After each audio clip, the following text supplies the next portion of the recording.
Philadelphia. I'm Bruce Buffer. It's time for the Anthony Gorgano Show. Good morning. Good morning. Good morning. Good morning. Happy Monday to all across the Delaware Valley. This is the Anthony Gargano Show presented by Rite Aid. Check out all your favorite goods, everything you need from the store nearest you, riteaid.com. Well, how much did we need yesterday? Oh, my. After what was Friday and then Saturday, yesterday was the panacea. Of course, Wheeler on the mound and Zach pitched like an ace, right? Like the stopper. He knew the team mired in this losing streak, which had reached 6, 9 to 10, needed desperately to pitch a gem, and he gave you his longest outing of the year, 8 innings, 9 strikeouts, 2 hits. He was incredible. Great sign yesterday. Just great signs everywhere. Harper, mild in that, whatever it was, 6 for 41 slump. Couldn't just really scuffling. Hard to find himself, runners in scoring position, the whole thing. He breaks out of it. Home run, had 3 hits. He looked good. Schwarber, leadoff home run to get things started, to take the pressure off you. 41st time that he's done that as a Philly. It was one of those days that they needed desperately. It was funny. I was watching the replay of Bryce's home run, and there is this air of relief once he hits it. It's like God, thank God. This is what it feels like again. Boom. And so that's the first sign of the uptick, the first sign of life. Now, what lies ahead during this road trip is pretty daunting. 3 with the Dodgers tonight, tomorrow, Wednesday night, all late games. You got Nola versus Glasnow. So their ace. Remember, the Phillies missed Glasnow last time when they swept the Dodgers here at CBP. Kershaw against Christopher Sanchez. Desperately need Christopher Sanchez to start pitching well. And Gavin Stone against Phillips, who just took a beating the other night, right? Like after that gem at home, he went out and they just raked on him. So it's going to be interesting, right? To say the least, to see you can't get swept. You lose 2 or 3, but you can't get swept. And I think you got to build on it, let the bats get out of it. You go and you split with Arizona, and then you come home and then you start to play ball. And I think that's kind of how it's going to go. The Dodgers could be ugly. Like they could lose 2 or 3, and they could maybe, I don't think they get swept, but you could lose 2 or 3. I think it's going to be key, just to survive the rest of the 7 games. 3-4, 4-3 when you throw a parade. If you could go 3-4, you're good. You've survived it. Now you come home, and then hopefully you start to click, right? Hopefully yesterday means you're out of the slump. Interestingly, in 2008, and we'll talk to Charlie Manuel coming up at 10 o'clock, the Phillies lost 6 in a row in June. They lost 8 of 11. And it was a spell where they couldn't hit, lost 6 in a row. People were wondering, maybe the Phillies aren't who they think they are.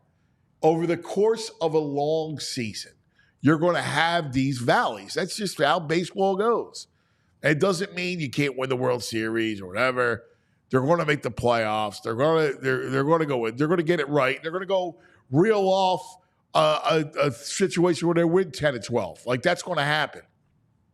And I'm still glad that if it's going to happen, the valley, it happens now. Plenty of time to get out of it. And who knows, maybe yesterday was the panacea for them to get out of it. We'll get to Bo Wolf coming up at 9:20. He'll be our daily Eagles training camp report. The Eagles signed a linebacker, Shaquille Quarterman, he was a free agent. He was last with the Jaguars.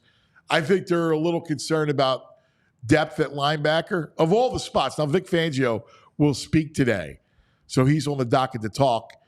I think of all the parts, the linebacker, and then you worry about the linebackers and the edges, right? Like those are the ones that you got to see it with this defense. You love the youth in the secondary, and you like the tackles. It's going to be about the linebackers and the edges when it comes to this defense. So we'll talk to Bo about that. We also have Charles Davis, the great broadcaster, CD. He's going to join us coming up at 10:30. So Charles Davis will get us at 10:30. Charlie Manuel at 10 a.m.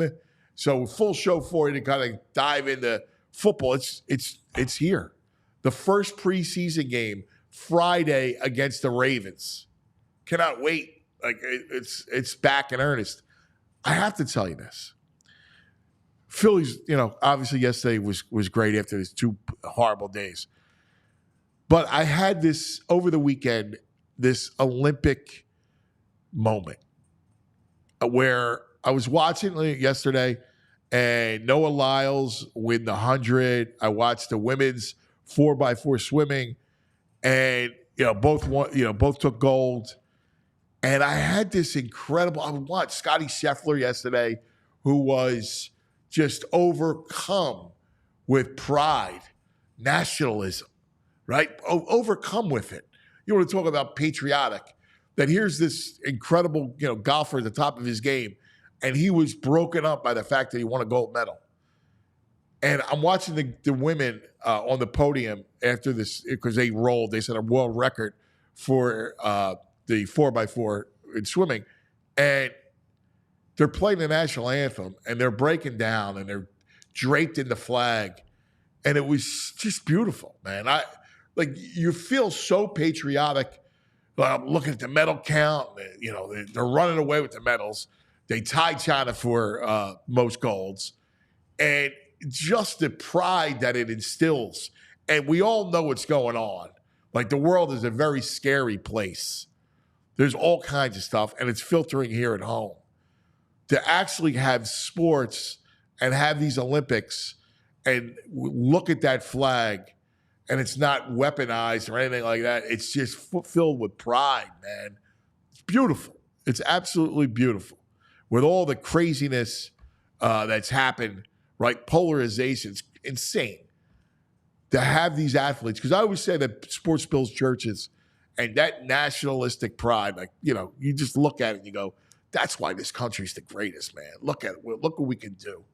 And hearing that national anthem, I got chills. I felt, you rooted so hard for this country. And I just was one of those Olympic moments where you have an epiphany and you're watching it and you're seeing, the men and women that are competing and that from our country. And there's just this immense pride. I loved it. I just felt so good. And, we as a country united, and I know it's going to be tough, but, man, we as a country united can do anything. Good morning, VG, Violations Greg. I got my Olympic moment. I love it. The Phils are on fire again. You're all Olympic up. It's a great Monday. I can't believe it. Yeah, it was like Scotty Scheffler, right? He was this great athlete. This professional. Yeah. And you see it all over, right? In the basketball, the whole thing. They wearing the colors, man. Winning a gold medal for Scotty Scheffler was a big deal. He's not making no money. It's all about the gold, all about winning it for the country. And man, is he having a year? Oh, what? You got to be kidding me. Shot a course record to win the gold. I don't know why we all don't wake up and just, if you're getting plus money on Scheffler at any tournament, if he's within 6, you just have to bet it. Yes. It's unbelievable. Yeah, he's incredible. Yeah, big day yesterday. Yeah, and then the women, I loved it. Like the swim was incredible. Like they took gold and they wrecked the field, man. It was a world record that they did, and they just wrecked the field. And you gotta love Rowdy Gaines. The announcer, man, he is great at swimming. He's awesome. So into it. He'll call it. He's got it. They're gonna get it. I feel a world record. And if they have if they jump in perfect timing, man, I love that. The greatest is the line that they have, Yes, right? yes. So the line's moving. Yeah, the record right? line. And like as they're moving, and you're like, come on, Yeah. get the world record. yeah. It was great. And then watching them at the podium, and then that Noah Lyles is a showman, man. Yeah. And I thought he lost. So did Right? the announcer. The announcer everybody called did. it. And then that little lean. Yeah. I mean, I got a picture of it in the nug if Skis could pull it up. But the lean, because I didn't know feet and hands don't count. No. Head doesn't count. It's torso only. Yeah. That's why they always. So here it is. They got a little line in the front drawn, and you can see Noah's torso crosses the line, and the Jamaican guy is slightly behind. Yeah, I didn't know because I saw the Jamaican runner with his feet. Because look where his feet are. Yeah. Right? Yeah.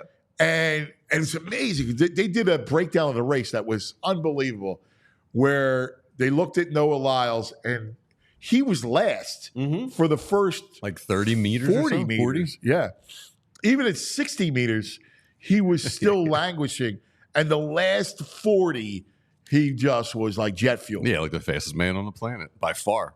It was really cool, man. Yeah. Yeah, It was really cool. I love that you're all into it now. Yeah, like now it's kind of heating up, and now the golds, and it's well, pretty cool. you skipped over gymnastics; they're pretty much done. Swimming ended yesterday, but she's unbelievable. Oh yeah, I mean, I have a question. I'm a music guy. You're probably not a fan of the men's floor routine, but why is there no music on the men's floor routine? They just jump around in silence. I don't know the. And I looked it up, and they say, well, when they introduced the women's floor routine, they wanted like more rhythmic and stuff, and the men's routine was about strength. You throw a little Pantera or Metallica while these guys are tumbling around. That'll exude strength. The gymnastics, I'm bewildered by so much of it. And also, there's women on the balance beam, which is 4 inches wide. They're doing backflips. Meanwhile, there's other people doing other events. And I heard the ShopRite Can Junction song. Oh my God.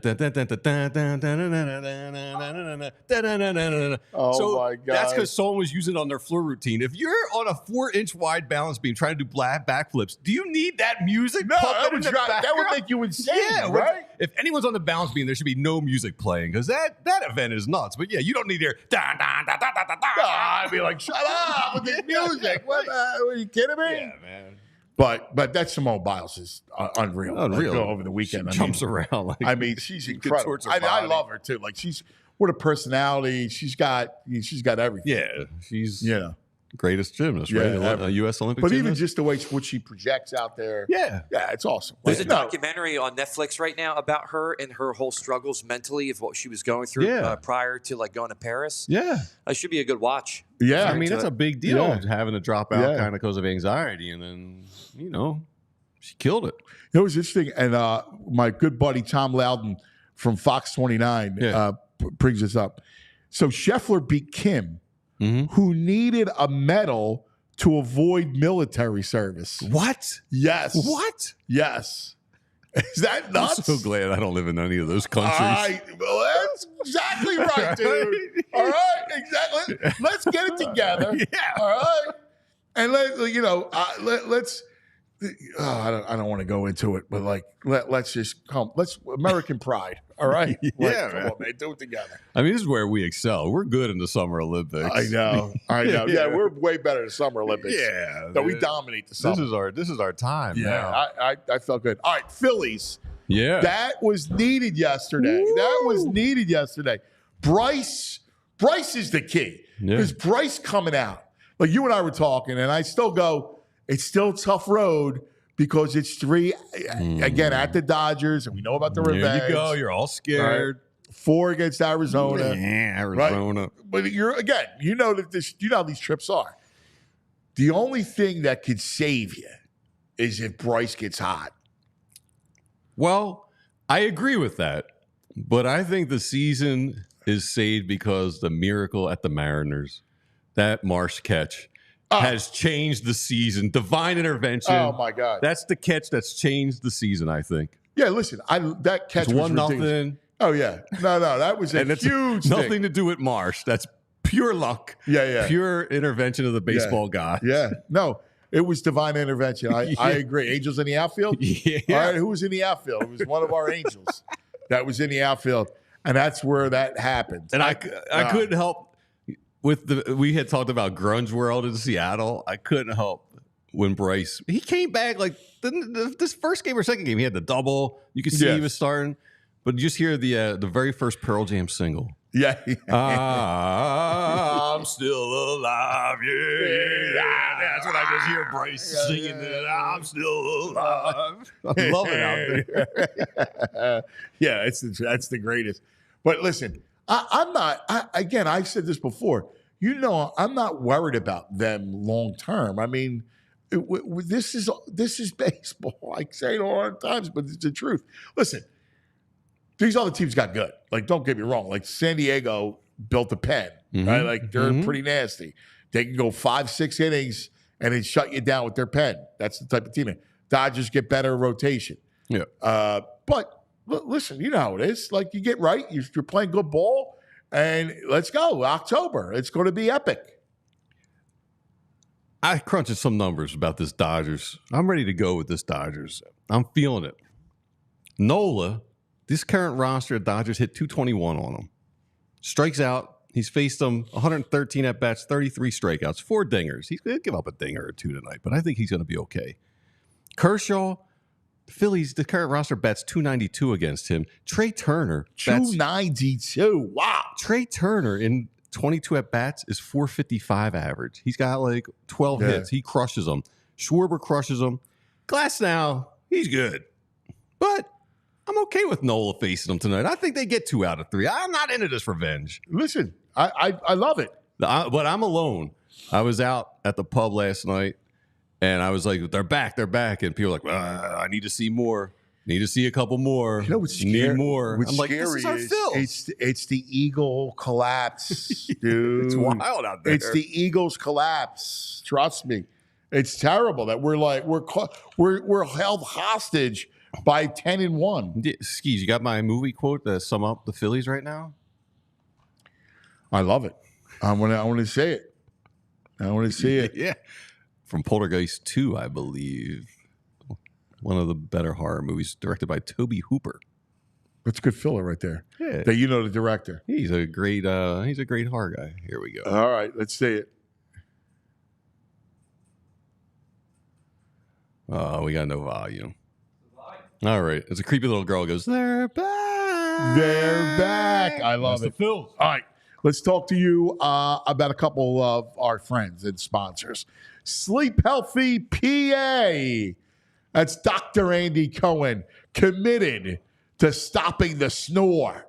He finds solutions for sleep apnea that's not the CPAP, doesn't make you uncomfortable. All right.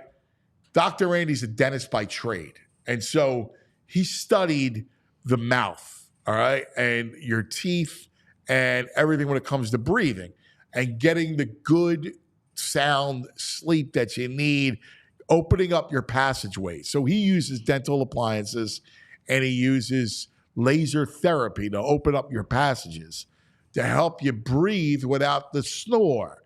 His whole thing is stop the snore. That's what Dr. Andy does. So check out sleephealthypa.com and see the difference that it'll make for you. I mean, you want to, not only will your significant other say, oh, thank God I can sleep, you're not keeping me up, but it just does wonders for your health. To get into that REM sleep, imagine how good you're going to feel the next day, right? Knowing that you've actually slept like you did years ago. All right, sleephealthypa.com. Dr. Andy, tell him I sent you and stop the snore. Also, let's talk about Ace is the place for the helpful hardware folks. Ace is the place. Yeah, so Ace. So I was at Ace yesterday. Oh, yeah? I needed a hammer. Oh, this doesn't sound good. Well, what no, I had to put together. A hammer? Yeah, that's not good. Me and a hammer, but I put together a drawer, like a stack of drawers in the closet. Now, most drawers that I put together, I don't really need a hammer. It's usually a screwdriver, unless I'm just banging parts together. I can't get the fit. No, you need to, because you have to put the drawers together. Yeah. So you got to make sure that they're in place So you need the hammer. All right. Yeah, it was, the right. IKEA drawers and put it all together. right. So I was, and I'm looking around. I go, they're helpful. I go, where are the hammers at? Right over here, sir. Yeah. All right. Ace is the place. They check out your swing, see which hammer's good for you. Yeah. I like a hammer. Yeah. Wow, of course you're a hammer guy. You know that. I'm a hammer head. Yeah. Boom. You got a leaky pipe? At Ace Hardware Home Services, we're around the block with everything you need to fix it. All right? Including the person doing the fixing. See, this is the beauty. Ace Hardware Home Services, your air conditioner, your heater, whatever it is, heating and cooling, they got the trusted pros to keep your home humming all year long. The heat, the cold, whatever it is, Ace Hardware Home Services, they're bringing helpful home, the helpful you love from the store now to your front door, all right? That's Ace Hardware Home Services. Whenever we get ready for the next job, we remember what to bring. Experience, local plumbers and techs that handle everything from repairs and seasonal maintenance to installations and upgrades, all right? They bring understanding. They listen to your goals. The job's not completed until you're satisfied, and they bring the helpful to your home so you can spend more of your time on projects that really matter, that you're good at, all right? Because not everybody's good at this stuff. I'm not. All right, that's for sure. Visit acehardwareservices.com. That's acehardwareservices.com to get started on your next project. All right, you're laughing at me. No, K-Red said he thinks you might be more of a mallet guy. You do seem like a mallet guy. I like a mallet. Mallet's even better. Yeah. Because you can get a better swing off a mallet. Yeah. You know? Yeah, mallet. I like that. That's good. All right, time now for the training camp report. That's right. And we go live to the NovaCare facility. That man behind the sunglasses. There he is. Yo, who needs a hammer when you have fists? Yeah, his fist, dude. The size of his hands. What do you say, my brother? What's going on? We're getting ready for some Vic Fangio today. Like coach's glasses. Ooh, it is toasty out here this morning. Yeah. It is humid. I'm gonna predict it right now. First fight of training camp happens during today's practice. Oh, I like it. I like that's a prediction. We've seen like a little bit of a tiptoe into it, a little pushing and shoving a couple times over the first week of camp, but second day in a row of 4 practices in a row, like a little bit of a slog ahead.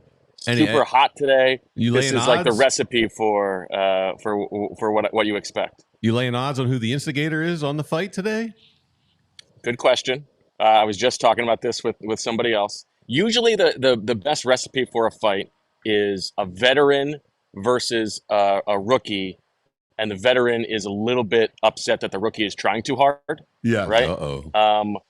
And you want to, it's, most likely offensive line, defensive line, because those guys spend a lot of time going up against each other. My prediction that I just said is Nolan Smith against like Darian Kennard, something like that. Nolan Smith maybe pushing the edge a little bit. Nolan Smith get a little feisty. Yeah. Little fire. Yeah, throw some hammers. I remember John Runyon looking to get out of camp, looking to cut practice short, starting a major brawl. Runyon going up again. It was a rookie. I forget, a rookie defensive lineman back in the day. And Runyon just drills him. And it's a fight. And there's Trotter coming in. It was beautiful. And the veterans know it's a cue. This way they get in practice.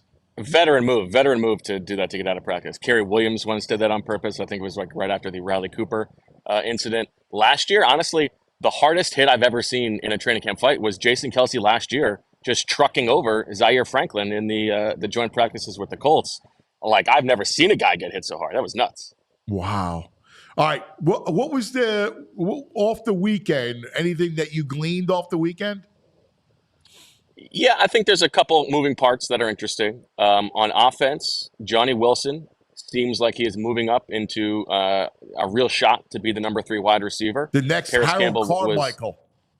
Listen, Johnny Wilson said yesterday that he's been watching Harold Carmichael tape. He talks to Harold about some of the ways that he can make plays on balls in the air with his size.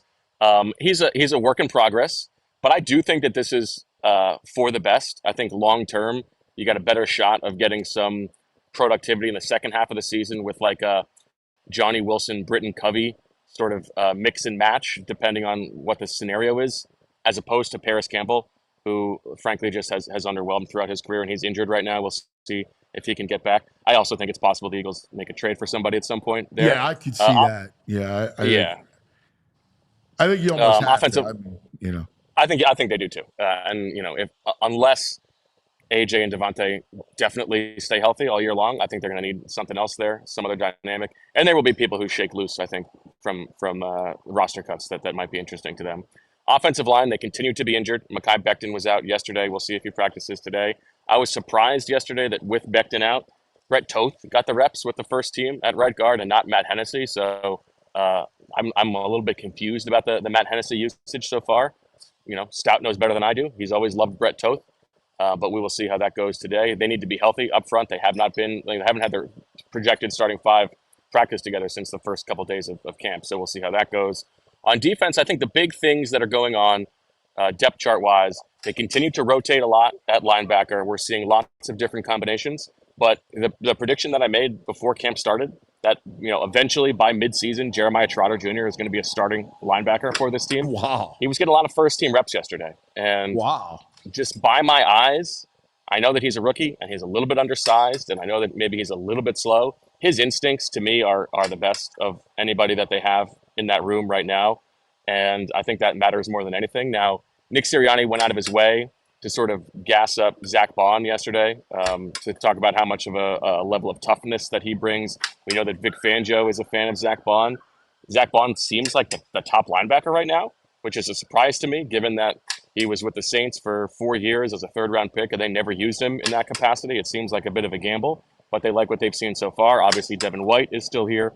Nakobe Dean is still here, although he has not had a great camp so far. So I think stock up for Trotter's chances of being a real player on this defense.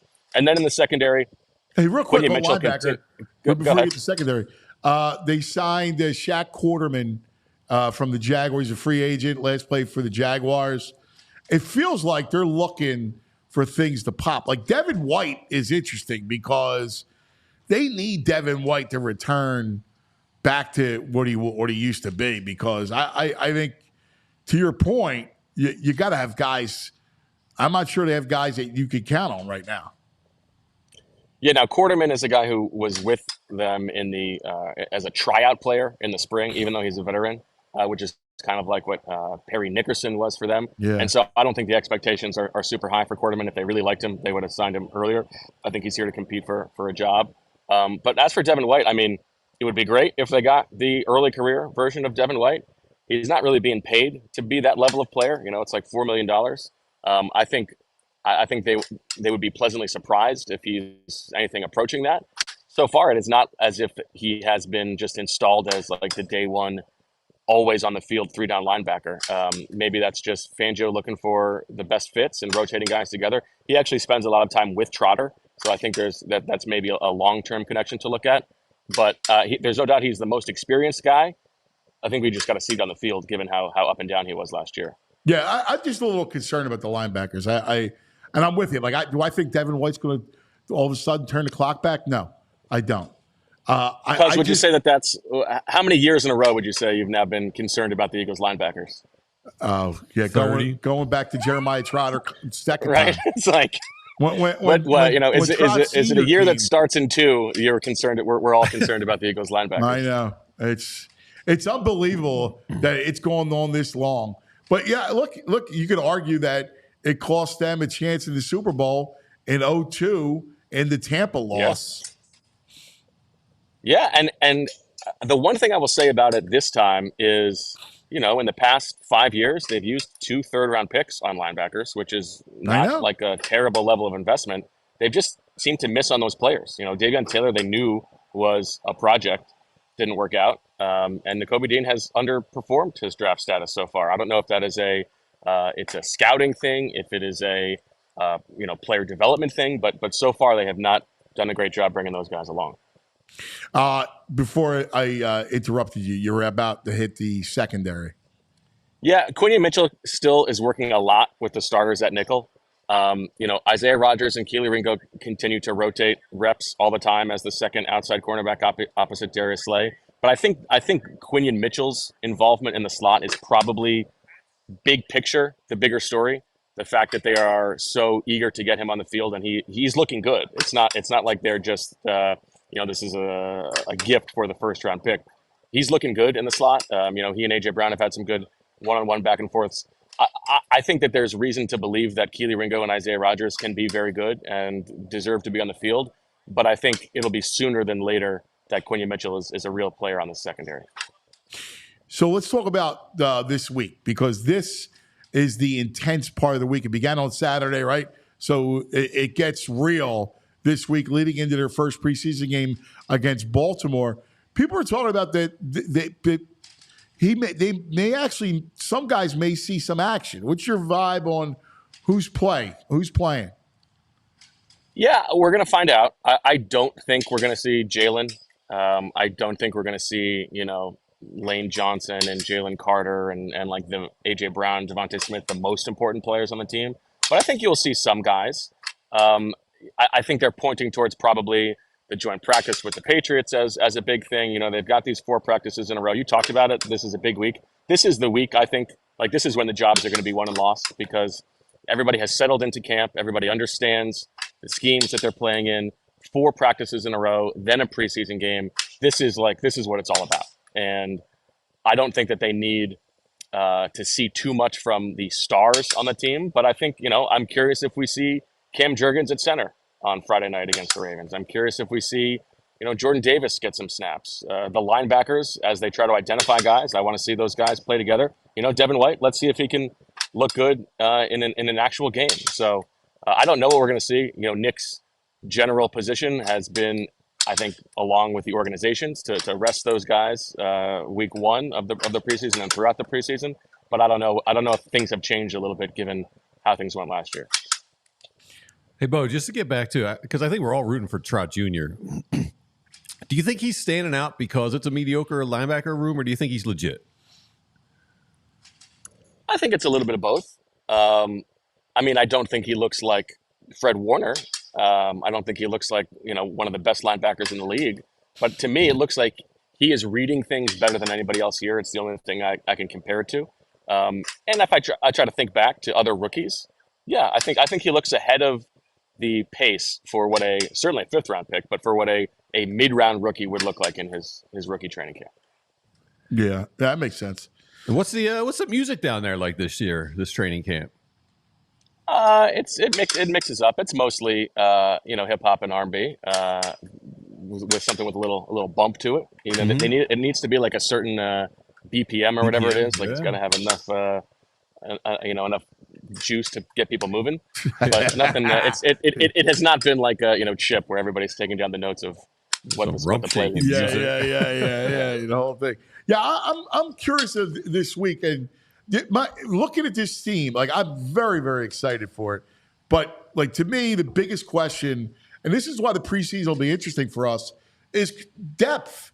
Depth is we know the stars of this team. It's going to be about depth and what everybody brings. Well, I'll give you one more depth thing to keep an eye on at quarterback. Okay, sometimes there are opinions. There is subjectivity. This is not an opinion. This is a fact. Through camp so far, Tanner McKee has outplayed Kenny Pickett. He has looked better. He's getting the ball out quicker. He is more accurate. He understands the offense more. And Nick Sirianni, I asked him about it the other night, and he didn't really dispute that. He said, Kenny Pickett, I appreciate his athleticism. He's very athletic. He's got a really good arm. When he sees it, he's very accurate. Tanner McKee, there's no when. Like, he is seeing it right now. And over the past couple of practices, Tanner McKee has taken more reps with the twos than he did before. They're sort of splitting time with the twos. He moved the ball on the number 1 offense, or the number 1 defense yesterday. It was the 2 offense against the 1 defense with McKee at quarterback, and he moved the ball. So, the Eagles invested a lot to get Kenny Pickett here. I think they appreciate how cost controlled he is over the next 2 seasons as a solid backup. Maybe he is the kind of guy who is better in games. He's a little bit more of a gamer, but so far, Tanner McKee has been better, and I think if this keeps going, then maybe we're going to have a real conversation about who the number 2 quarterback is. Yeah, and something tells you he's going to look good in the preseason. I like Tanner McKee. He delivers a nice ball. He's got a strong arm. Got big hands. He does. His He knows what hands he's are looking at. 7/8 of an inch bigger than a And bigot. he processes quickly. He gets the ball out. How's that last thing? How was Jalen's weekend? Jalen was good. You know, he had a big night Thursday night at the Link. He looked awesome. That was great, and the crowd was all behind it. Yesterday, he was good. He had a nice long completion to Devontae Smith, and then a touchdown in the red zone to A.J. Brown, which might have been offensive pass interference, but wasn't called. So Jalen continues to look good. All right, good. All right, Bo, great stuff. I know you got Vic going on today, right? What do you want me to ask Vic? You're going to ask him about pressures and what his philosophy is when it comes to pressures. I'm curious because we know that it's not. You know how we are in Philadelphia about pressures and blitzes, and he's not one. They got a blitz, that's going to go overboard. But does he? What kind of exotic pressures? What's his belief with when to use pressures? Right, that's the real story. And the Gannon thing was less about you got a blitz and more about the passivity that they showed at times, especially when it was third and very, very long, and you lost a lot of field position. Well, I'll tell you what. Yesterday it was notable how many times we saw linebackers being sent on blitzes, and maybe I'm going to ask him about how Devin White said something in the spring about how you have to sort of prove to Fangio that you can get home as a blitzer before he's willing to trust you as a blitzer. So I think that this is a period of Fangio sort of testing these guys out to see what kind of moves they have when they do get sent. Yeah, and I like using my blitzing my D-backs too. I'm a big. That's a Spags thing. I don't know that he Jim does Johnson much of that. Spags. Yeah, absolutely. I know. Anyway, great, Bo. You're awesome. I love the fact that you get the field, man. Yeah. I can't. There are times I'm looking past the sunglasses in the back of you. There you go. We got football. Love it. Let's go, baby. Dude, thanks, brother. Great stuff. There he is. Oh, wait, 2:00 today. Bo Wolf. And Zach. Zachariah. Yeah. Oh. I don't know if it was when Bo was talking or what that noise was, but people were saying it was like an ASMR stapler dude in the background, or like this stapler dude's got rhythm. Someone's like, that noise has started office wars. So you know what's funny? I'm listening to that staple, right? It's almost like you're reloading a gun, right? And I'm like, what is that in here? Right? I'm thinking, because we have all kinds. We always have crazy things that, like our speakers, stuff that you don't see at home, we have right? Curtains falling down. Stuff happens, right? And that are way out of Andrew's control. Like he can't control that, right? Yeah. So I'm thinking, well, this must be something that the audience is not hearing. No. Ed Wright's like, I'm going to staple their hands together. I mean, that's nasty, right? That's completely nasty. The chat room's on fire. Yeah. I mean, it's like that's great Trot Jr. news. I mean, we got to be super happy to see this guy. It was a good question for you, too. I want to see that guy get on the field. The good question for you is, is it? Do they stink? Are they that bad? Right. Because my belief is probably I'm worried about these linebackers. Yeah. It looks like How is Howie just never worried about these linebackers? Like Zach Bourne is your best linebacker? Yes. I mean, I'm worried about that. I think the secondary is going to be really good. I think Jalen Carter is going to be a beast. You okay with safety? Yes, because I think what's going to happen is they have so many guys, and they have so many versatile guys that I think they'll figure it out. Okay. All right.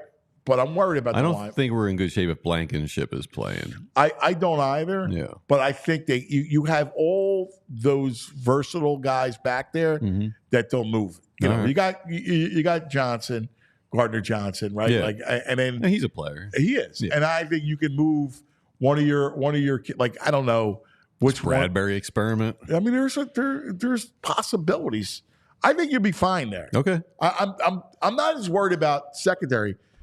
And I do think, I'm a little worried about edge because I don't know what Huff's going to be, right? Yeah. But I think up front, I mean, so much is banking on Jordan Davis. Like you and I, we all watched the playoffs and that last half of the season.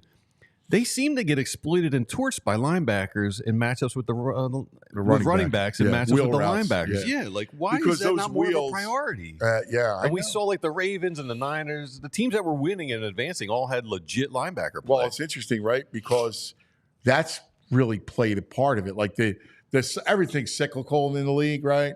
And those linebackers, they've made a comeback. Yeah. Yeah. And you saw it. You're right. Look, Green Bay ran the ball. Yeah. Right? That was a big. And by the way, now they got an upgrade at running back. Yeah. All right. You get Jacobs with a real quarterback and a real offensive line. Yeah. Like, that's scary. And Detroit's got good running backs. I know. Yeah. Great running backs. It's weird that like Howie is not more focused on putting assets to the linebacker ever. They spend everything on offense. Yeah. I mean, you see it. All right. Time now. As we are brought to you. Bet Parks app up. Yeah, as we are brought to you by the Bet Park Sportsbook and Casino app, the Brain. Brain. Red, the Brain, Feinberg. Hello, Brain. Top of the morning Good to morning. you, buddy. Good morning to you as well, my friend. How are you? Good. We feel a little bit better about the Phillies. At least Harper gets out of the slump. It was a rough couple days of the weekend, man. You know, it's interesting, Anthony. Was Saturday the game they were up 5-1? I actually went to bed when they were 5-1 in the fifth, and I just assumed they'd won. I usually don't ever go to bed that early, but I went to bed. I was of tired. all people, Hoffman. Yeah, of all people, Hoffman, right? I saw it, and I just assumed they'd won, and then I looked at the standings and I saw they lost. I'm like, what the heck? And I was like, wow. And yes, it's funny. Yesterday's game was one of my favorite bets of the year. I don't use that loosely. It was Gilbert, who's been more or less great all year, versus Wheeler. I loved the under on that 5-inning line. They made it 4 runs, which I thought was very, very high. I thought that was going to be like a 0-0, 1-0 kind of game. But they needed that win. They really did. They needed to get at least on the board and show that they could just end this horrible streak. But again, this is what baseball is. I mean, these things do go in streaks. I'm not worried as a Phillies fan. I just think it was one of those inevitable streaks that happens over 162 games. Yeah. And again, in 2008, I brought this up, and we'll talk to Charlie Manuel coming up at 10 o'clock about it. They lost 6 in a row in 2008. Yeah. Right? It happens. I mean, that's the mark of that's baseball. Look at the Yankees, right? Look how quickly fortunes, fall and then rise. I mean, it's just kind of what it is. Anthony, if I recall correctly, and I'd have to look it up, but maybe I'll do it when I'm off air with you, but I think it was the year 2000. I think it was the Yankees' last World Series win. I think they only won 87 or 88 games the year they won that World Series. But I think down the stretch, in their last 20 games, they went 5-15, and they won the World Series. So, I mean, look, that's not ideal. I'm not saying that's going to ever happen again. But again, that's baseball. It's just a sport where you can go from the outhouse to the penthouse to the penthouse to the outhouse so fast. Yeah, and listen, it's August 5th. And the whole point of it is, and I say this all the time, I tell the VG about it. I don't get nervous and I don't panic until it's kickoff, right? If this slump lasted into, the end of August, then I start to get concerned, right? Then you start to get worried. But, look, Wheeler comes out, stops it. My biggest concern right now with them is their rotation. I need Sanchez to kind of get buttoned up. I got to have Ranger back. Their rotation right now is a little scary. Bullpen-wise, I got to believe that they put it back together. I mean, Hoffman has been great all year. I got to ask you a question, Anthony. Do you ever get Dombrowski or any of the Phillies guys? Do you ever get a chance to talk to them? Because I can't help it. I can't help Flaherty? it. I need to know. This is something that's going to perplex me. That's probably the word, where I can't figure out, not just the Phillies, but how every team wasn't beating down doors to get this guy who seemingly, to me, you can argue, there's probably listed 6 or 7 names that you could argue for the best pitcher in baseball in 2024. He's on that list. He costs nothing. I don't get it. Like, it's actually going to. I need to understand it. Like, maybe there's a good answer where it's like, we check the medicals. It just, our guys think he's just a time bomb waiting to just go down with his back. Yeah, and where do you they've get the gotten lucky number? Yeah, I mean, it's not like it costs you a top 5 prospect. And the number 8 prospect for the Dodgers I know. was not in the top 100 in MLB Pipeline top 100, not in the top 100. So again, yeah, I'm going to say it. That's nothing. Yeah. That's not. You're not. It's not a painful extraction. You're not going to the dentist and they're not taking out your wisdom teeth. I mean, that was not that costly or painful. Yeah. So I don't know. I would just be very curious to hear why the why part. I'm guessing it has to be medical, just by me trying to figure out any possible answer. But to me, if the Phillies added that last piece, I think they would have been completely bulletproof. And I guess maybe they put in all their chips to go for Estevez. But again, I'll never agree with taking Estevez over Flaherty, and it could seem like that cost triple the price anyway. But they needed the right-handed back-end guy that they could count on. Like here's the thing: you needed him more than you need. Listen, I like Flaherty, so I'm not debating that I wanted both. But you needed the back-end bullpen help more than you needed another starter. If your starters are Wheeler, Nola, and Suarez, then you had to have another bullpen piece. Then why not go for both? Because if I'm not mistaken, Anthony, I don't know I'm with you. Brad, didn't Cashman of the Yankees say they were in, but he failed their medical review? Yeah. Okay. Well, that would. I didn't know that. Again, that to me would actually that to me. I'm glad you said that. Like VG, that to me is like what I want to hear. I mean, that I have to think of something like that, because it just doesn't make sense why a guy who's pitching at this elite, the highest of elite levels, went for so little. And to me, I would look at it like, I'm not mistaken, you do get that first round pick if you offer him arbitration.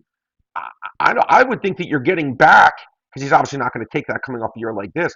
I would think whatever you're giving up, you're getting a first round pick back. Right. It's like a lateral move. Like it's like, okay, we're giving up our number 8 prospect, we're getting a first round pick back. I would almost make that trade on its own merits. So I just don't, again, I don't get it. And that's something I would love. Again, I wish I could have been in that room to see why we won't give up our 7th or 6th best prospect to get a guy. It's so hard to win a World Series. And when you get a chance to do it, you see the passion in my voice. That's just something, and then you went to your competitor. I just hate that this happened like that. Yeah, listen, I get it. We all feel the same way when it comes down to it. Great pull by you, Brad. 2000 Yankees won the World Series, lost 13 of their final 15 games. I knew it was something like that. I appreciate you looking that up, because I remember literally following that, because I was rooting against the Yankees, and I was like, I didn't want them to win. I'm like, all right, well, they're not playing well. They always, but it's the Yankees. They always freaking win. And boom, and they, they get in the playoffs, and they just make mincemeat of everyone. So, but it's always a good lesson for baseball that's just the nature of the sport, and your momentum in baseball is very fleeting sometimes. Yeah. Brad, can you do like a quick little teaching session for us novice gamblers? I'm looking at the Phillies line. The run line opens at 8. It's down to 7.5, and you have 91% of all the bets and money on the over. What would make that drop a half a point? The people who are making the bet. So for example, 10% on the under. I'll give you an example. Let's suppose. I'll give you an example. Let's suppose the great late Jerry West said he liked a certain player coming out of college. Okay, and let's suppose the great late Elgin Baylor said he liked the player coming out of college. Elgin Baylor sat at the lottery table 20 straight years as Clippers general manager. He couldn't get a pick right. Or Michael Jordan couldn't get a pick right when he owned all his teams, right? He was a great player. Those guys were Hall of Fame players, but they couldn't pick it right. Jerry West, when he said Kobe Bryant's the next whatever, he nails it. And everything Jerry West did more or less turned the gold. He was very accurate in his prognostications. The people who are betting in this case, the over, you're saying the line went down and the bets have been on the yeah, there's only 10% of the bets are on the under, but the line went down. The run line dropped from 8 to 7.5. I mean the total of it. Yeah, it's who's betting it. It's sharp money on the other side to make it drop. It's money that's respected versus recreation money. The one time that recreation money really affects a line, VG, is during like the Super Bowl. There's so much recreation money. it's just overwhelming. You get the world betting it. It's going to affect the line if just the entire world is betting it. No, the entire world's not betting the Dodgers Phillies game, Right. and I lean under in the game as well at 8, and you could even find some 4.5s on the 5 inning line, but because again, I have total respect for Glasnow and Nola. I thought it would be actually 7.5 is what I thought it would be. I was a little surprised when I saw 8 in the first place. Yeah, I mean, I'm surprised that there's that many people on the over. You look at that pitching matchup, and you go, all right, well, this is, and you get a lot of unders in 3-2 LA kind of game. anyway, right? That ballpark. Yeah. So, it feels that way. And again, do you believe in that bets. line is telling you something? No, not for me. Look, I do my own handicapping, and I actually, and the bets I put in today, that one game, it's funny you guys should talk about that game. That's the bet that's on my, the one bet that's on my table that I'm vacillating on was taking the under because my numbers had this game, lower than it was. And you can get 4.5 under like $1, I think 45-ish in the 5 inning line. Or you could take under 8. You were able to at least get under 8 laying low juice earlier. My numbers made this line lower, the total lower. So I was very close to potentially betting the under in the game. Again, I have total respect for both these starters. But again, yesterday's game to me was a far better bet. It was the same total, basically. And you had, again, to me, the Mariners lineup, if the Dodgers even limited, at least they still have Ohtani and Teoscar. Mariners really didn't have that, and I trust Wheeler a lot more than I trust Nola. Yeah. Ooh, tough rooting for a 10 o'clock start time under. Well, don't ever look at it like that, BJ. Again, it's the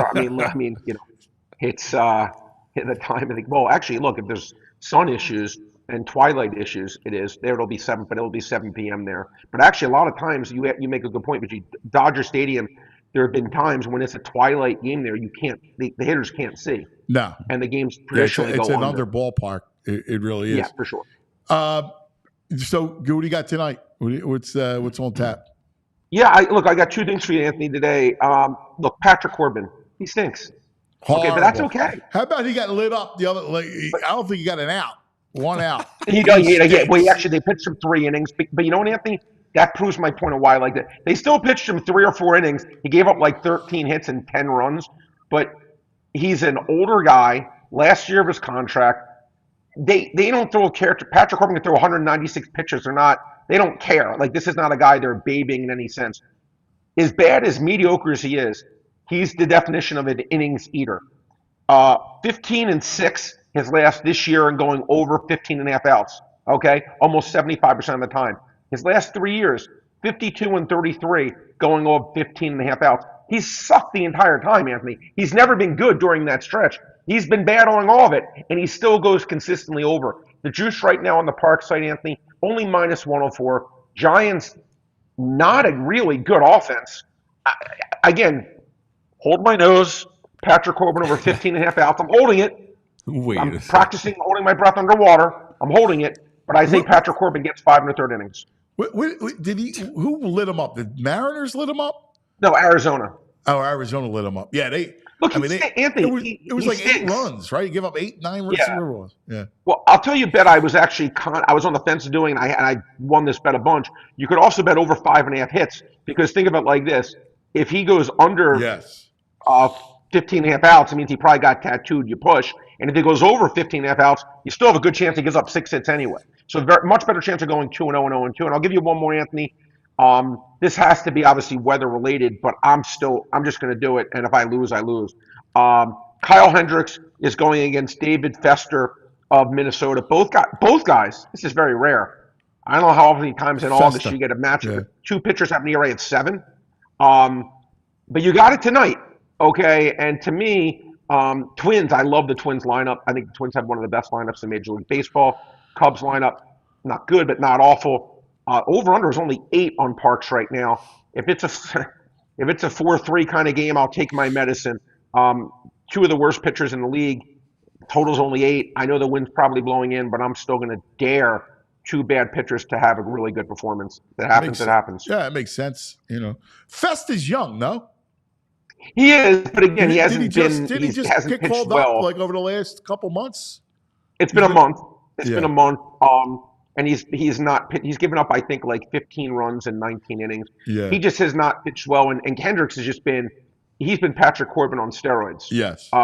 He just gives up. I mean, that is the 11th commandment. Patrick Corbin will get tattooed. Like, you could put that in the Bible almost, because it's just like it just happens every single stinks. game. No, listen. He stinks. The Phillies remember, were in on Anthony? him back in the day. Yeah, I was just saying, dude. You remember? I was about to say, do you remember that? Oh, They were in on him. Arizona, when he was in Arizona, he was good. And Very good. He's like a Mark Langston type. Yes. The year they won the World Series, you have to say to yourself, was it worth it? Let me ask you guys a question. Good philosophical question. The year they won the World Series with Scherzer and Strasburg, that was my all-in bet was the Nationals that year. So I remember this team very well. And Corbin pitched well for them. He was a big part of their success. That was the only good year they got. It wasn't even great, but it was the only good year they got out of Patrick Corbin. 6 years, $150 million. He stinks for 5. They win the World Series in 1. Was it worth it? No. Okay. But he got him a World Series. He did help him get him a World Series. Now they're just a mess, and nobody cares. Like, all of a sudden, that World Series turns yellow. Well, let me ask you a question, Anthony. Would you rather have 5 years in a row of making the playoffs and not winning, like, let's say, the Phillies, or having 1 year you win the World Series and 5 years of the Nationals? What are you taking? Well, it's really 10 years. Like, if you give me the one versus 10, it's like the Eagles of the 2000s, right? Like, I want to be in the mix every year. I don't want to win it 1 year and then I'm done. Like the Raptors.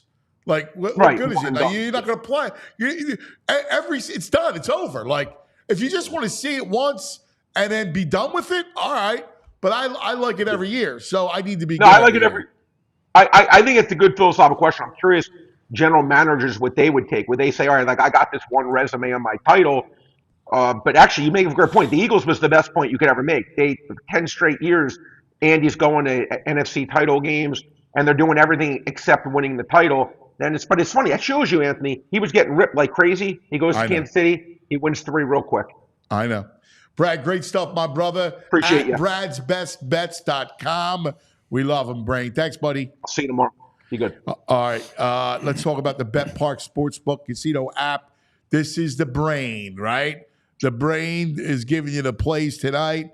We talked about Corbin. I like that Corbin over 5.5 hits because he just gives up.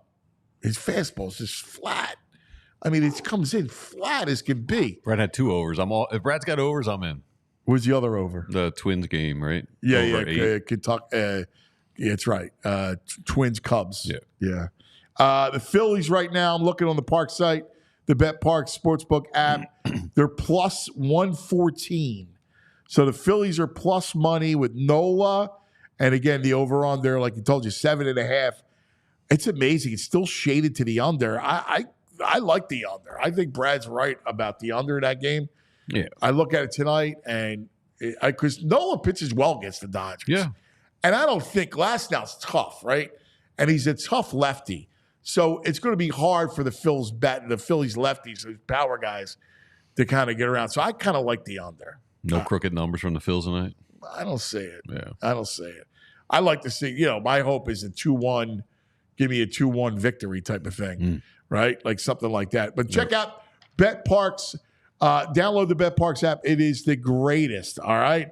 And don't forget, with the Bet Parks app, they got live blackjack, the roulette, baccarat, live dealers right on your phone. So take a break from the game, Phillies, and you can enjoy yourself with a little live blackjack. They got everything, all the slots that you want, and, of course, the sports book.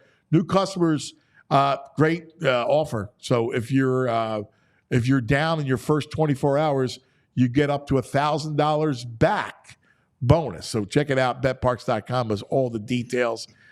We love it, right? So check it out. Bet Parks.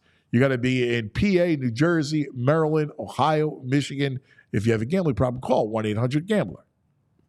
Hey, it's allergy season. So really, if you got some itchy, red, swollen eyes, sneezing, nasal congestion, runny nose, scratchy throat and coughing, brain fog, itchy nose, skin or eyes, headaches, a cough, dark circles under your eyes, you might have allergies. And where do you get allergy relief? Rite Aid. Sign up at RiteAid.com. And they'll send you nice little pollen alerts and allergen alerts, let you know the air might be a little tough for you, and you might want to stay inside. If you do have any of these symptoms, they have a ton of over-the-counter options available for you. You could try a nasal rinse. They've got antihistamines such as Claritin, Zyrtec, and the Rite Aid brands you can grab. And if you don't want to take pills, you want to use some nasal sprays, they also got Flonase, Nasacort, and Rite Aid brand nasal sprays, which are just as good and a little cheaper. You got any questions? You're not getting the relief you need? Ask a Rite Aid pharmacist. Maybe they can direct you to another kind of allergy medication. You can always ask your Rite Aid pharmacist for recommendations on ways to get relief during allergy season. Visit your local Rite Aid today. Stock up on allergy relief or catch up on immunizations for RSV, shingles, and more. Walk in or schedule a vaccine appointment at riteaid.com. I like it. Good job. Now, you want to feel good? Yeah. Let's feel good. You want to feel good about the Phillies? Yeah. We know how to get you feeling good about the Phillies. This portion of the program brought to you by Trumark Financial Credit Union. Check out trumark.com/PHLY to see the credit union difference. Joining us, there he is. You want to feel good? Oh, you look great. The great Skip Charlie Manuel. What's up, my brother? What's going on with Anthony? I'm ready to talk some Phillies. Let's go. You look great, buddy. You got a Charlie shirt? Because I've been wearing my Charlie Loves Home Runs.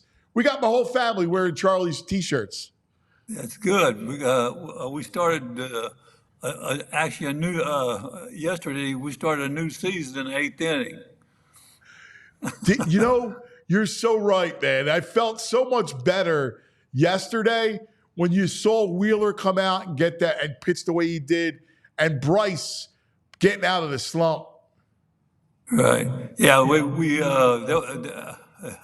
That was a pick-me-up game for us, and I like what we said. Like we can talk about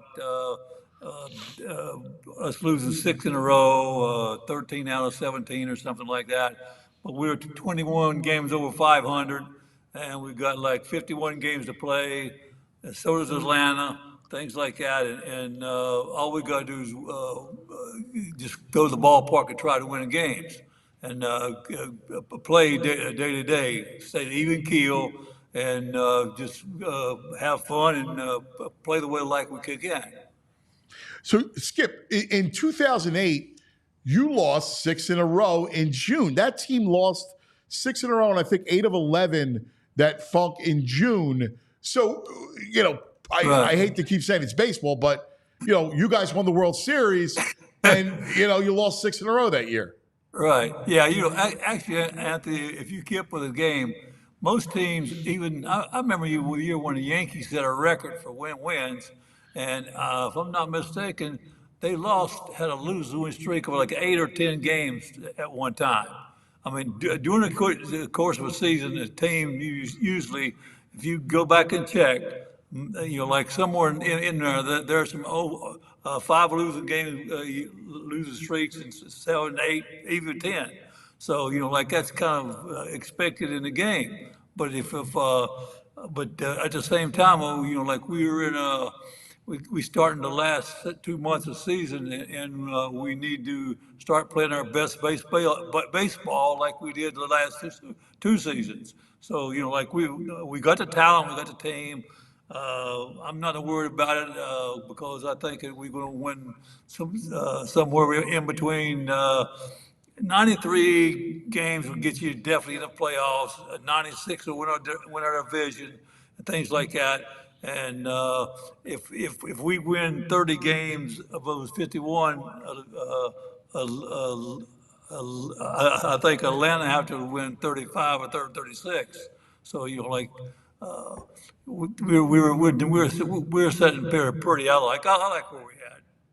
If you had told me when the season started that we'd be back 21 games over 500 right now, I would say I might question. But at the same time, our team is definitely we got a good team, and we haven't seen our good pitching out of the bullpen in the last couple of weeks, but it's still in there, and I think our bullpen. I think we strengthened it over the trade deadline. Yeah. I mean, Carlos Estevez was I thought you're right. Like you get a right-handed high leverage guy to come out in the back of the bullpen. You needed that. What did you?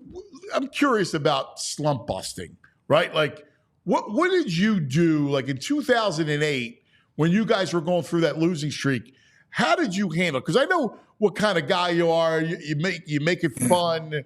What's your secret when you go through one of these spells? Right. Every day that we managed the major leagues, I used to tell my guys on one-on-one when I talk to them during the sit day or things like, hey, look, today's the most important game of the season. Like let's play it that way. Don't look back. Don't look forward. Let's just keep going and let's stay even keel and keep our dauber up and things like that. And we're gonna be okay. And we're gonna show people how good we are. Everything's a positive. You don't ever throw no negative out there. Everything is we want to do it. It's not like we're doubting ourselves. And when I look at the Phillies this year, I think that this is the best ball club that they've had for quite a while. And they've been going to the World Series playoffs the last 2 years. They did, and 2 years ago they went to the World Series. And last year they went deep in the playoff. So like the experiences have definitely helped their team, and they play to get together. And I'll tell you, like I said in 208, why shouldn't win if Phillies can't win? Who says that the Phillies can't win? That's right, brother. I mean, what not? Why can't it be us? Whatever. No, you're spot on. Were you superstitious at all? Maybe as a hitter or as a manager, did you buy into superstition? No, I also people used to ask me that question all the time. The only thing I can tell you is if you think I'm superstitious, I don't think I am, but I know this: when I managed in Philly, I went to Walt Whitman Bridge was the only one ever went across. I never would drive across any other bridge. So I kind of that's kind of been superstitious, I guess. But as far as playing the game, no, not really. No Ben Franklin, just Walt Whitman. Right. Yeah. I love it. And it's funny because I think that was part of your success, your charm as a great manager, is that you always kind of knew what buttons, right? Like I guess you never wanted them to see you worried, right? Like you always needed to when they looked at you, you had the answers. Yeah. Like, hey, today's the day we're getting out of it. Exactly. Like when I think about it, pressure, something that you put on yourself, and when you sit there and I care more than anybody, but at the same time too, your actions speak for itself, and you got to stay positive, and you got to actually know what to say to the guys, but that doesn't mean that you can't correct somebody and things like that, like the swing or a play in the field or something like that. But at the same time, you always want to stay up when you play in the game. Yeah, it's funny, this team. Now, yesterday, like when I saw Bryce hit the home run, you could almost see the relief, right? Like he hits the home run, and then all of a sudden, it was almost like a big exhale. You could almost see it on television. That feeling, that exhale, that relief, well, that's got to be one of the greatest feelings in the world. Like, oh, man, I can do that again. Yeah. He smoked that ball, and he knew it was gone. He hit it. Yeah. But he's a great hitter, and I'm like everybody else. I think he ought to hit every day. But at the same time, the game is not an easy game. And when the season's all said and done, he'll get his. What do you want to see over the next month, right? Like, because obviously the rest of this road trip is tough. 3 with the Dodgers, 4 with Arizona. All right. What do you want to see over the next month to get them back? Because I'm with you. I'm not worried that they're going to make the playoffs.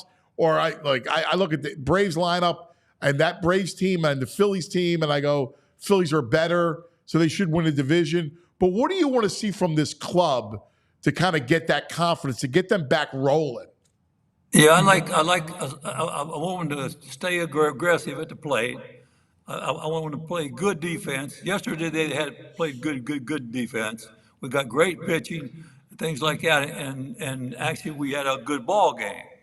So yesterday, and as long as you give everything you got every day, you'll be okay, and don't try to get there too quick, and and take it easy and stay within yourself and stay positive and actually have a lot of fun and stay together. Really, I want our team to play like they want to play. Well, they get to play how they want to play now. Yeah. So like now, when it's time for them to really put on a move on it and show our fans how good they really are. Really. Yeah, and the same thing goes with Stott. Like the fact that Stott got one, like he's another one, man. He's been scuffling. So it's good to see Stott, have success. So I think it's huge for him. Right. Yeah, right. I think the hit yesterday might have been the biggest hit he's got during the season, because that kind of picked us up. Like we put us up 2 runs is better than 1 going in the latter part of the game. And then all of a sudden we get around in the top of the order, and Swarter gets a hit, and here's Harper smokes one out there. So, and then Bomb hits one, and it starts, and when we start hitting it in, our batting order came to life. And that's kind of what the game's all about. Hey, Charlie, you want them to stay aggressive. And a lot of the fans on social media, when they're going through the slump, have been complaining they're not seeing enough pitches. They're swinging at the first pitch too much. You think it's important for them to stay aggressive at the plate? I think you got to be aggressive, but you also want to hit strikes. I mean, if that makes sense, you can be aggressive in with your swing and things like that. But balls in a strike zone, that's what I want you to be aggressive with. And when guys balls on the corners or out balls or call balls, no, I don't want you swinging at those. I don't want, when you chase balls and miss them by 2 feet. That tells me you did one thing. You didn't see the ball. You didn't stay on the ball to hit it. I mean, you had no chance to hit it. But when you can stay nice and free and relaxed, tension-free, and really concentrate on getting good balls to hit, that's what it's all about. When Trey Turner or Harper and them's hitting good, they're getting good balls to hit. Do you believe in if you're going bad, do you try to work yourself out of it?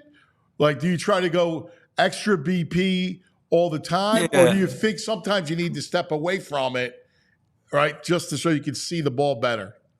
You might want to step a step away for a day or two, but at the same time, when you're not seeing the ball good, I used to have Rich Doobie, when Howard would struggle. I used to tell him to you throw into Howard tomorrow, and you're gonna throw hard low, and if for Howard to hit the ball, he had to stay on it low. He wouldn't go hit the ball up and things like that anyway, but he's going to hit the ball low and stay on it.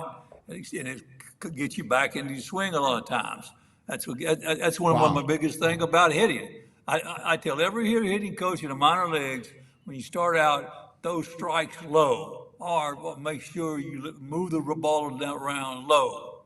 I told it to Sorrento and Maley when 2 years ago when Otani was here, and they did it. I showed him a phone when they answered me back and things like that. And I looked up 3 days later. He's crushing the ball, and he's been hitting it away ever since. And he does one thing wrong when he gets in a hurry to hit. He pulls off and he comes up out of his stance and he pulls off. And that's when he strikes out and he doesn't hit the ball good. But as long as he stays on the ball and stay down through it, like George Brett, he made a statement the other day. Brett made a statement the other day when he said he's tired of hearing the launch ankle. He says, I hit the ball and I hit straight through it. That means when I say hit the ball, hit out front, that's what I mean. Stay on it, through it, and have a big follow through. And that's what gets carried to the ball. That's what helps get up in the air. You know, it's so interesting. I love hit, like the science of it. You're a hit doctor in so many ways. Like, it's funny. You always get in trouble when you rush through it, right? Like, right, you exactly. You can see. You know, it's my lesson to my kid all the time. I'm like, dude, you know, you got to calm down and you got to don't rush. Get in the box, and you see with Otani. Otani, will do, you're right. He'll get in trouble when he rushes through it, and then he'll start chasing up too. He can start chasing high. Right, exactly. But at the same time, too, you know, like if you want your son to be a good hitter, you start him out when he's little, and we make sure that you throw balls like from a belly button down on him, and just let him get his swing in, and he'll start hitting balls hard. He'll be hitting through the baseball. And every swing you got, there's an arc in your swing, and the smaller the arc is when you hit the ball, that shows that you on the baseball. Now Ted Williams said that the longer my arc, the farther the ball goes.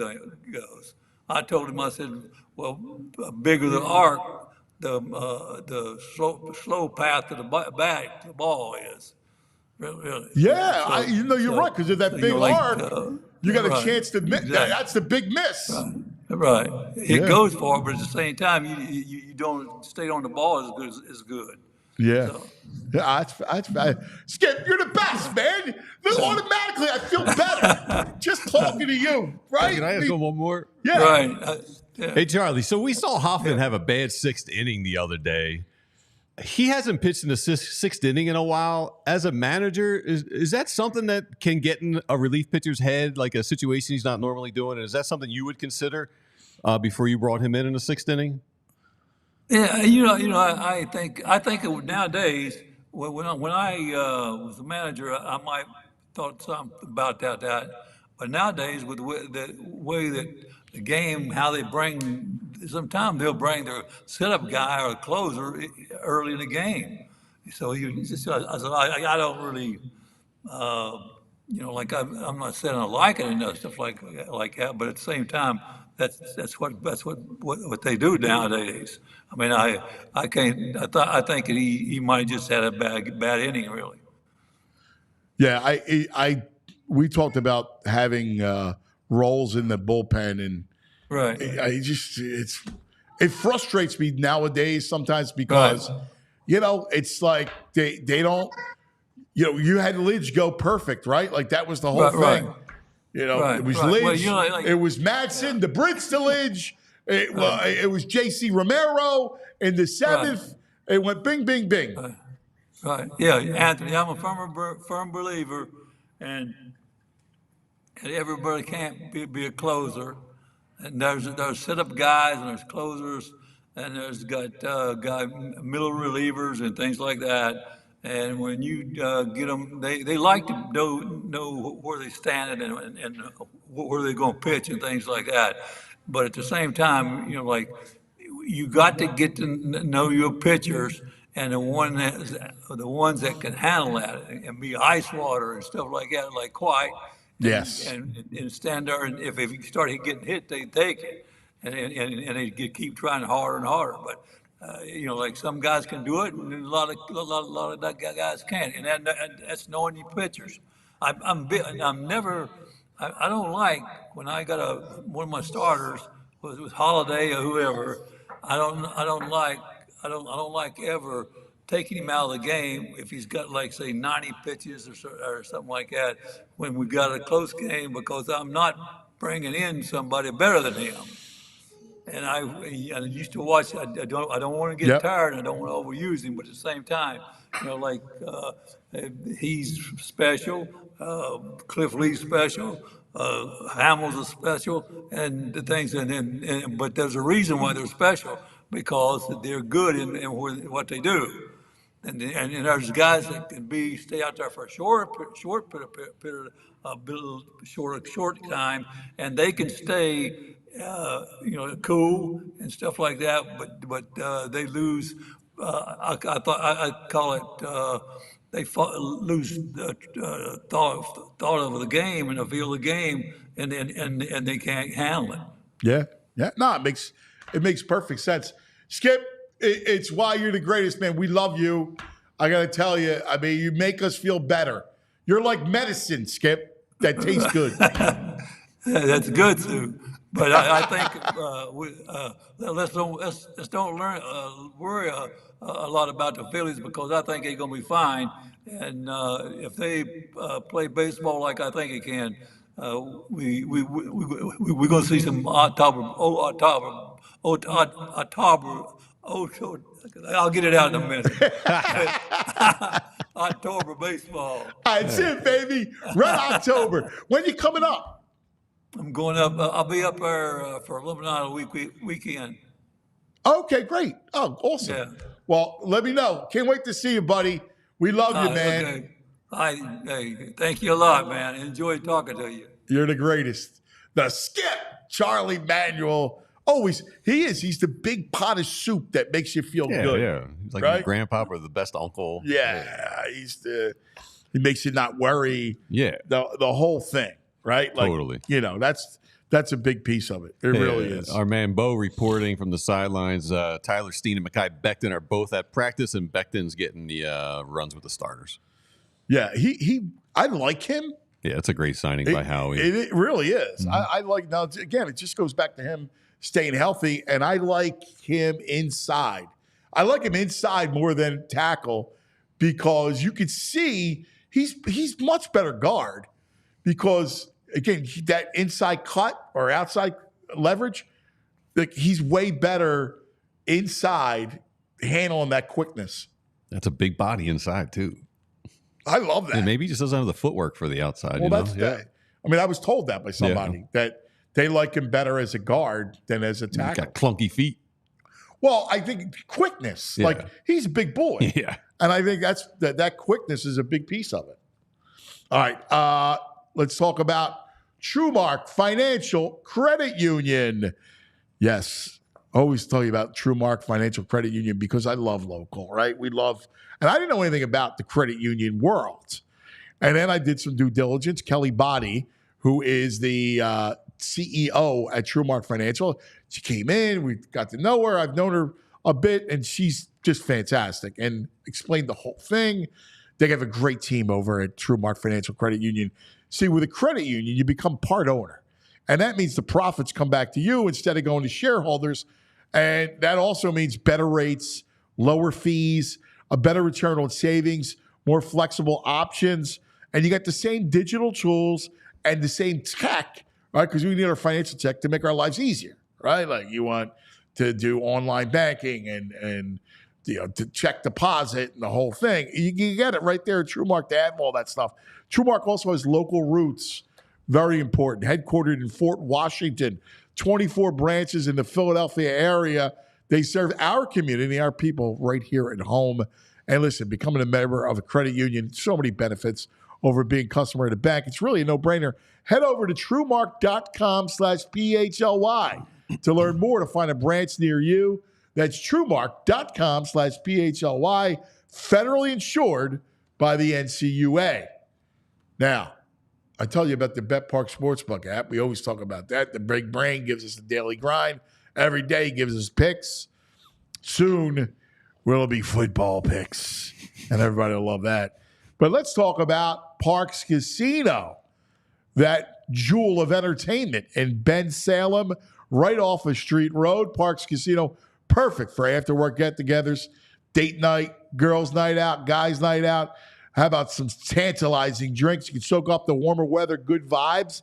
Right now at Parks Casino, this is how you win. So here's what's going on. They have the epic $5 happy hour Wednesday through Sunday at the Liberty Bell Gastropub. This week, plan for it because it's great. $5 drafts, all right? Parks Pills, you got that. $5 glasses of Albertoni Cabernet. Enjoy the drink of summer. $5 Twisted Tea Frozen Whiskey Arnold Palmer's. Feast on Flavor Pack, $5 small plates or braised short rib sliders. Hot honey chicken sliders, rotisserie chicken flatbreads, $5. The all-new Parks Casino epic $5 happy hour happening right now. This summer, as we are here in the middle of it, all roads lead to Parks Casino. 3,200 state-of-the-art slots, 115 live table games, a beautiful poker room, an incredible sports book, collection of award-winning restaurants. They got entertainment galore. Joe Conklin's Comedy Act every week. The best cover bands every weekend at the 360 Lounge. Headliners every weekend at the 1,500-seat Excite Center at Parks Casino. Tiffany Haddish, JB Smoove coming in September. Tickets for all shows at parkscasino.com. Visit parkscasino.com. You got to be 21. Gambling problem, call 1-800-GAMBLER. Parks Casino, this is how you win. All right, coming up shortly, we'll talk to Charles Davis, NFL analyst. So Dude, we'll I was at Bet Parks a couple weeks ago. The air conditioning there is so on point. Like on days like today when it's hot, 4 o'clock, 5 o'clock, happy hour with some $5 beers and some good air conditioning. And by the way, good air system. Yes, It's not just the air conditioning, but filtration. right. Yeah. So you actually can breathe. Unlike this building that we're in, this old building that I look around There are reports like, oh, Jalen Hurts fumbled and then a quick recovery. There's this drill I'm watching. Do you do this with Anthony? There's a photo of these mop heads where like they run and it's supposed to mimic tacklers stripping the ball. Yeah. Like Jalen Hurts fumbled. Like I don't even understand like this. Yeah. You do this with I do. Well, but I don't use the mop pad. I slap on I it. understand the slapping, especially with your big arms and hands. This Yeah. mop head popping. I don't get it at all. Yeah, the mop. Well, it's to poke it, right? Like it's to simulate the poke. Yeah, I guess. You know, because you can poke at the ball. But I always do I slap Yeah, down. right. Right. Like I always like. If he's holding on the ball with you doing that, Right. he's good to go. Right. Yes, good I to do go. with him and mine. Like, all right, tight. Like we were out Saturday. I had him running routes because I got to get Anthony. He was on the line. You know, he played tackle, right? Mhm. So now he's projected. He's more of a tight end. All right. So I got to get his hands Get right. some hand skills, get some basketball skills together. So I make him run. I make him run patterns, Mhm. and then I have Massimo, who's quarterback, throw to him. Yeah. You So- do the one where they like face away from you, turn around, and the ball's coming to them. Oh yeah, I do all kinds of stuff like that. I do like I make him sit in a chair, right, and Yeah. then I gun footballs at him just to be quick. Like just use your hands. Like don't use your body. Right. Right. Like Yeah. just here. And I'm not winding up, but I'm close. Yeah. And I just go flick it fast to try to get his Yeah. hands because.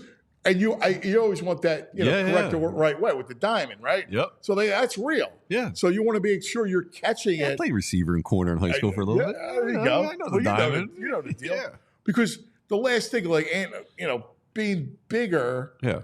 you're used to feeling your chest, cradle against your chest. I'm like, dude, just use your hands. You got big hands, man. Yeah. Like, get those hands ready. Get the grip going. Yeah. It's getting real for those guys. Some quick updates on some ex-Phillies. Sir Anthony, he's 5 appearances. Of course, he's got a 1.80 ERA, 6 strikeouts. Are you serious? Yeah. Soto, not so good. 2 games, he's allowed 4 runs. His ERA is 36. Sir Anthony, if he finally puts it together, I'm going to be pissed off. PHLY sent down, right? Designated for assignment. Whit Merrifield, 6 games with the Braves. He's batting .213. Yeah, he stinks. Yeah. I liked Witt a lot, but Yeah. for what he could do, I thought that was a great signing. But he could not. And Reese is on pace for his He's worst cooked. offensive season ever. Yeah, Unfortunately. I know. Hey, this portion of the program presented by Rite Aid. Get all of your scripts and everything you need at your local Rite Aid, riteaid.com. All right, we are very excited for our next guest. When I hear his voice, it's the voice great voice of football. All right? Whether it's Madden or whether it's on your television. All right? CBS, Fox, all the NFL Network. He is the greatest. Charles Davis joins us. CD! What's up, buddy? How you guys doing? Man, it's so good. It feels like football when we're talking to you, CD. Oh, that's awfully kind of you to say. It's always football when you guys are chatting. Hope everything's going well. Hope the summer's going great. I heard you talk about the Phillies and everything that goes on there. It's nice to see how consistent they've been over the last number of years. And even better, how cool is it to have guys on that roster that some high school kid knocks on their door and says, "Can you help me get a date to the prom?" Right. And they hop in the car and go, "Let's go. Let's roll over there and do it." I have to tell you, my time frame was probably a little bit outside of when the players were truly, absolutely part of the community that they lived in.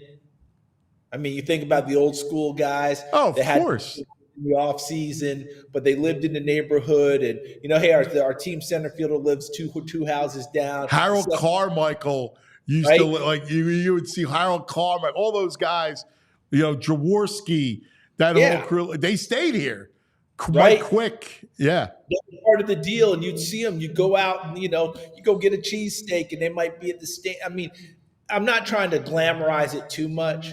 But there was a different time frame. Obviously, the money, where people live, all that. I'm not judging. I mean, heck, I wish I had their money.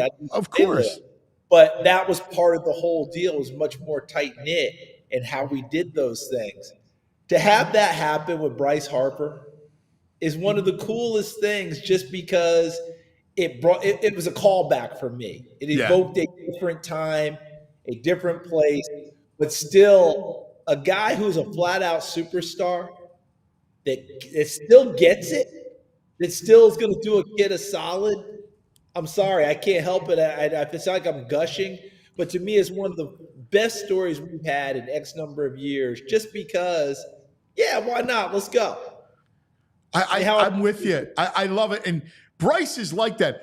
I could tell you story after story. There's Bryce running into a woman at the Home Depot. And she was so excited. She's a grandmotherly type. And she was fumbling to take the selfie. Yeah. And he said, "Come here, I got it." And he took the selfie of him and her. Little things. The dude, and that team, they all live in an enclave in Haddonfield, New Jersey. Right? And they're all together. And it's really kind of beautiful. They're a part of the community. The kids play Little League. And they're at the field watching their kids play. Like it's every other dad. Yeah, it's really cool. One of my best friends in the world is the head football coach at Haddonfield High, Frank Delano. Dude, that's who, when I texted you, I'm like, I was just talking about CD to somebody. It was Frankie. It was Frankie, because I was with Frankie, who is one of the greatest. In fact, Frank teaches at the Manning Passing Academy. He's the head coach at Haddonfield football. He's my Massimo's quarterback coach. I gotcha. So, and he coaches baseball too. It's all the same in the family type. And Frankie brought you up. That's where it was. I knew it was somebody. That's my guy. And I'm going to tell you one of the biggest, if I called a mistake in my life, I had this vision of my son. I should have moved our family to Haddonfield so my son could have played for Frank. If there's a mistake that I made in my life, that was the one.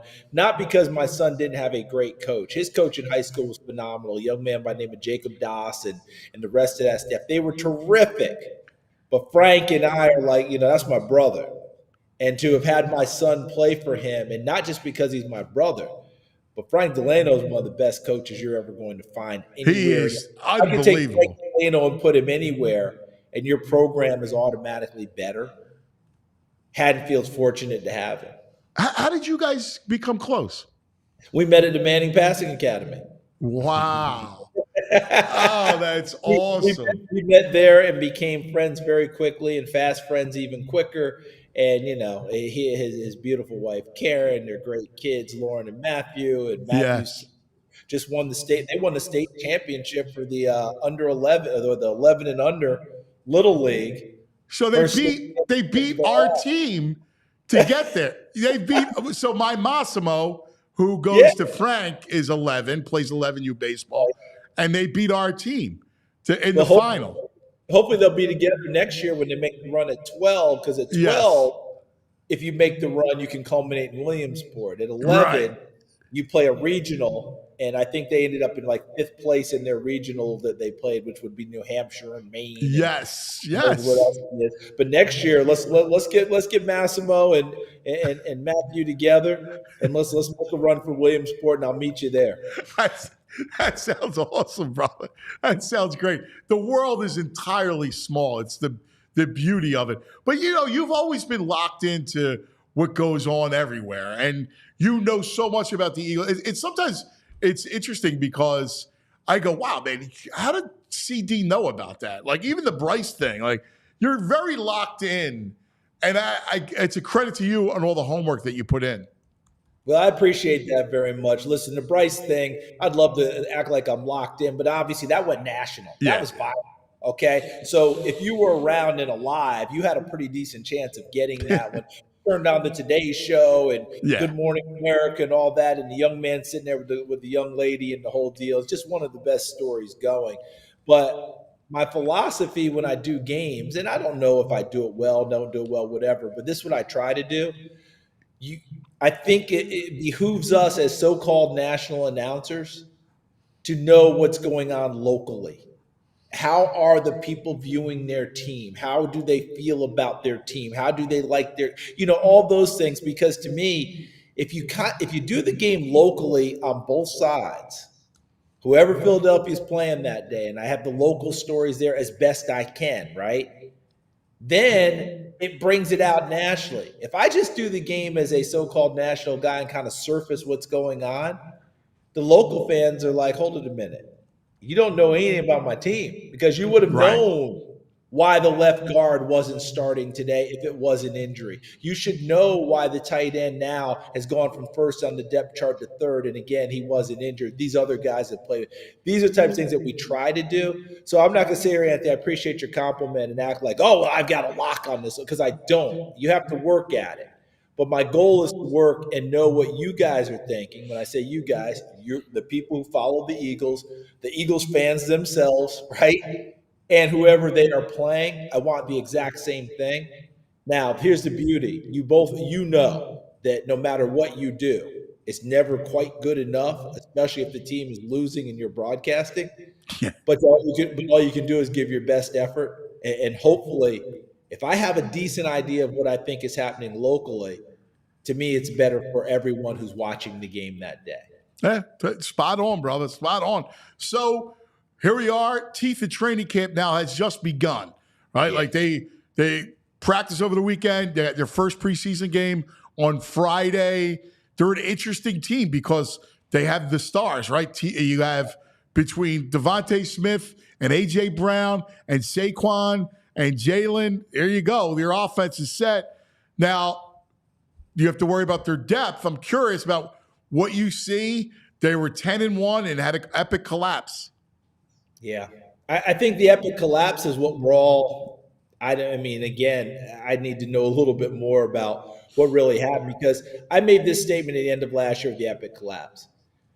Philadelphia covers things so well that someone's going to come out with a 5-page, this 5-part expose about what went down at the end of last year. I just was like, I'm just waiting for it. Right. Maybe I missed it, but I've not seen that article. I've not seen that deep dive. Like, this is what really went down. I've heard different snippets and different opinions about why it happened and all. But here's what I always come back to. Every year's a new year. We always like to talk about momentum carrying over. Sometimes that's a myth about it carrying over. Sometimes it's just that season ended, you start with another one. Otherwise, why would we have 19 out of the last 20 years in the NFL or some stat that's very close to that? At least one team in the division going from worst to first the next year. You can halt it, start it over again. It's not always just an infusion of incredible talent. That team just rose to the top. Sometimes it takes a while for them to percolate and finally get there. Houston's a great example. Oh, my God, yeah. Yeah. Because those previous years, it was percolating, but we didn't see it because it wasn't in the win-loss record. Remember, Bill O'Brien coached his last year, got fired there, right? The next year, David Culley was the head coach. The next season, at the start of the season, Lovie Smith was the head coach. Then last season, the start of the season, it was DeMeco Ryans.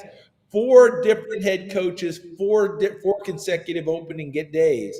But behind the scenes, Nick Caserio, the GM, was putting together a better roster. The drafts were good. The free agent signings were good. They just needed the right person there, and it all coalesced last year, and they went from last to first. Now, Philadelphia, that's a different situation. It's a lot of the same guys. It's a lot of the same talent. We just expect that talent to play to where they were 10-1, as opposed to what we saw in what we saw down the stretch last year. And then you throw in Saquon Barkley on top of it, among others. You gotta like what they have. They have the roster. The roster's now there's zero question about that. They just need to play to their roster. Well, and I think the biggest thing from last year, what you take away, the improvement, is at least you have now coordinators that have done it. Like Fangio is a big deal, right? Like that defense was a mess last year. And then offensively, that was another issue, right? Like Brian Johnson was there. They're running Sirianni's offense. It was a year later, so defense has caught up to it. So now you add in Kellen Moore, who was an experienced play caller. Little bit, Jalen, didn't play well, but also didn't have a lot of the tools, right? I mean, we talked about little things like motion and hot reads off of pressures, and a lot of that stuff wasn't built in. So, now at least the coordinators add 2 pillars on both sides of the ball. Agreed. Not to mention playing hurt. I'm not trying to make a play on Jalen's name either. He played hurt last year. In a lot of situations, that will take away from your overall play, despite the idea that your heart is huge. And there's no question of that with Jalen. I'll give you a quick example to tell you where I'm going with this. Trevor Lawrence in Jacksonville last year. Last year was a year of ascension, right? We thought this is the year the biggest jump's going to be made. And early on, it sure looked like it, right? Hurts his knee, doesn't practice the entire week. They have a short week game against New Orleans. He plays, to a lot of people's surprise, and he plays really well. And sometimes, Anthony, as you've seen, that can be a false guide on what goes on. Because in the short term, you can pull it off. But now he's trying to nurse his way through each and every week. He's not getting the practice time. He's not getting the reps. And then we watched that Monday night game when they were 8-3, rolling the number 1 seed, and that ankle looked like it snapped. And he played the very next week. And our crew had that game. They were clean. Yeah. So again, as with Jalen Hurts, the heart is not the question. But are you getting the reps in practice? Are you fully healthy? Are you this? And they're trying to play through these things, and it hurts them a little bit. Going back to the coordinators, I've heard that out there a lot. Okay, neither side was very comfortable with their coordinator. And that's kind of a bummer because Brian Johnson's been a guy who's been on the rise, and I thought that this would come together and be a good place for him. Sean Desai had been a guy who'd gotten an opportunity before. I thought this would work out well. Matt Patricia, we knew, was a proven guy. For whatever reasons, it didn't work either side of the ball. Now you talk about Vic Fangio, who's a Hall of Fame guy, as far as I'm concerned, as an assistant coach, defensive coordinator, and Kellen Moore, who had such an outstanding playing career in college, Anthony. I think that when you look back, though, Kellen was playing college football in order to get to where we are now. He was born to be a coach. This was always his calling. He played the game as a coach. Because if we played catch, and I don't think Kellen would really be upset with me for me saying this, I think he would probably laugh. And if not, he punches me in the mouth. But if we were to play catch, your son Massimo, I will tell you now at 11. I've not seen Massimo throw. I think he has at least the same arm Kellen had in college, if not better. Oh, man. Okay? Now, go ahead and go back to that time frame. Remember Kellen's teams? Oh, yeah. It went 50-3 with him starting quarterback. And they didn't just beat a bunch of slappies. They beat Georgia in the Georgia Dome.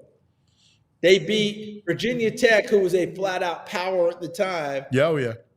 In Landover, Maryland, where the Commanders play. You get on the biggest stage, Kellen Moore was going to produce. Could he throw it with power and velocity? Absolutely not. Timing, touch, anticipation, very few players have ever done it as well as he did in college, because I know as a defender, I played against quarterbacks like Kellen. They drive you crazy because you think you can get to every ball. But he beats you with his mind and puts it out there before you get there. And next thing you know, you go home with a loss. Now, I think as a coordinator, that has helped him in terms of all of that, because he's going to try and be a step or two ahead of you, not just go up and line up because I'm a better athlete, I can overpower you. Those are the things you talked about, Anthony, the motions, the shifts, the looks, the things that you get, the window dressing, where an inside run by Saquon Barkley could come out of 50 different looks. And that's what you get with the Eagles. Hey, Charles, you just talked about the coordinators here. Jalen's healthy. Yep. What is up with the national love for the team we hate? You probably hate because they made the big mistake of not signing you in 1987. They cut you. What is this Dallas love? They seem to be a mess. I looked at the Yahoo Power Rankings. The Eagles are 11th. They have Dallas 5. Like, we don't understand the Dallas love nationally here. Well, I think part of it just goes off of, you remember how I said momentum can be a false thing? And where you finished the year before. I think there's part of that goes along with it. The way the Eagles finished last year was such a stunner to anyone. It was a stunner to you locally. Yeah. Think about what it was like for us, because we're outside and we're doing games, and all of a sudden, okay, you got Philly now. Oh, yeah, they've been killing it. No, actually, they've lost their last 4. What? Right. What? And it throws you. Remember, our crew had the Philadelphia Giants game to end the season last year. And just by the way they came into it, they knew they were locked in. And I remember telling our crew in our production meeting, I said, guys, if Philadelphia knew a month ago that this is where they would end up in terms of they're going to go to Tampa next week to play the wild card game, they would have taken that and run with it. But that team, at the stage we got them, I said, everything's flipped. This is actually a bad deal for them. They're going to get beat next week. And I thought they'd get beat against the Giants because they just didn't have that look about them. And the Giants, this is a great way to close out the year. Let's go get them. And they did. And we saw that. And the very next week, it didn't take long for any of you watching that game to think to yourselves, Philly's ready for the offseason. And they were. It just was that way. But to your point about who has a better roster, to me, I don't think it's any question that Philadelphia has a better roster. The problem is in whoever's doing those rankings, I think that they're just looking at how it ended last year. Even though Dallas got worked in the playoffs, Dallas got there. They look like the team. You get the idea. I think when it's all said and done, it's up to Philadelphia to prove to everyone outside that you're the Eagles that we think you are. Because I think they are. Like, this team can just go ahead and pick it back up, whatever cleansing they did in the offseason. But that roster, tell me a team in the league that wouldn't take that roster. What organization wouldn't take it? And I'm talking Kansas City, San Francisco, I'm not saying that they hate theirs. They love theirs. But any GM would go, yeah, I could work with that. Yeah. We can work with that. Give me that. Without a doubt. Without a doubt. Who do you like in the NFC? So you got Detroit, Green Bay, San Fran, the Lions, man. I think they're just the class of the conference right now. Lions are really good, and the beauty is they went through a year of they've actually gone through the last 2 years of kind of being America's darlings, and I think Hard Knocks really helped them. I was just talking with a friend yesterday who was like, God, those Lions, you met Hard Knocks and the lovable Lions. I was like, that's going to change now. Yeah. Not that they would be lovable, but now here comes everybody for them. But I think they're equipped for it. I think they're built for it. I think they got the right guy at the helm. They got the right GM. They got the right people around them. And it's kind of like you marry the girlfriend in high school who knew you before you made money. She gets you. You don't have to worry about why she's there. This is fantastic. Guess what? This Lions roster, these are all the guys who were there before it all exploded. So guess what? They get each other, right? They've worked towards this. This is not a bunch of new guys coming in and assuming a Lions team with 11, 12 wins. No. This is the group that built it. So I can't wait to watch how they play. I think out West is going to be fun to watch because I do think that the NFC West is going to be very volatile. The Rams are dangerous. The 49ers are the deal. The Rams were better than anyone ever thought they had a right to be last year, so they'll be better this year in terms of that. Seattle struggled down the stretch and still finished 9-8. Now they're under new management, so we have to watch that. But a team that can gum up your works are the Arizona Cardinals. Yeah. Because they play hard, they play smart, they have a better roster than they had last year. They get Kyler Murray from week 1. I'm not saying they are a playoff team, but they can prevent you from going to the playoffs. Do you have your schedule yet? You know when we're going to be here? We got our first 3, and then from then on we get it, every week at a time, that sort of a deal. Unfortunately, we don't have Philadelphia yet, but we always cross our fingers on it. So I think we open up. I think we've got New England at Cincinnati, then we have the Jets at Tennessee, and then we have Houston and Minnesota. So we always hope that we end up like a couple of years ago. I think we ended up in Philadelphia 3 or 4 times, and no one saw that coming. No, yeah, you were here all the time. It was funny because the AFC there was an AFC matchup, you were with us. It was awesome. Yeah, CBS, you don't normally get that, right? But that they've done a better job. Well, they've changed the schedule to where everything doesn't have to be CBS has AFC. Yeah. And Fox then FC is out West. So there's more of the mix-up, and we hope to be the beneficiaries of that and get back to the city of brotherly love. Well, we can't wait to have you. All right. Frank and Baldy will all go to dinner. All right. Well, we will all be. Is he not one of the greatest of all time? The best. I mean, I'll make you laugh with all the stories. You know him. He's just, he's legendary, right? Like, he's the greatest. Yeah. The stories are crazy.